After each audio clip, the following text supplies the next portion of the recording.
Speaking of medieval diseases that have come back to haunt us, leprosy is spreading at an unprecedented rate, and we aren't even entirely sure why. Leprosy, also known as Hansen's disease, is caused by Mycobacterium leprae.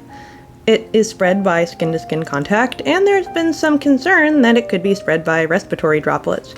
It first infects your skin and your nervous system, and then slowly overtakes your entire body. It takes between 6 months and 20 years to actually show up, and it requires multi-year drug therapy to cure. One of the most frightening things that I've read about it is that it causes your fingers to reabsorb themselves, so you end up with stumps just because your hands are being slowly damaged. One more common vector for the disease is actually, yes, those armored possums, armadillos. Or as I like to call them, tactical assault possums. In southern states, some people eat armadillo roadkill or capture them to eat them or even keep them as pets. While you can keep an armadillo as a pet, I really don't recommend it because they often carry leprosy.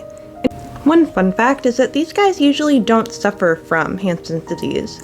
In the wild, they usually live for about 7 years and perhaps at an absolute max, 20. Because leprosy is such a slow-moving disease and these guys have some natural resistance to it, they usually are not symptomatic, but they can still transfer it to you if you decide to pick them up. Back to how leprosy is spreading. There's around 200 cases in the United States, and most of them are in Florida. But people are coming down with it who have no contact with someone with a confirmed case or contact with an armadillo. This has led some scientists to believe that it's respiratory droplets.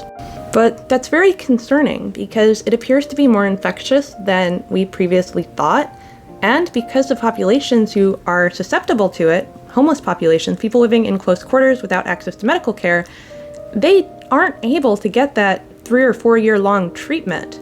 That means that there's a possibility of leprosy becoming antibiotic resistant, similar to what's happened with tuberculosis.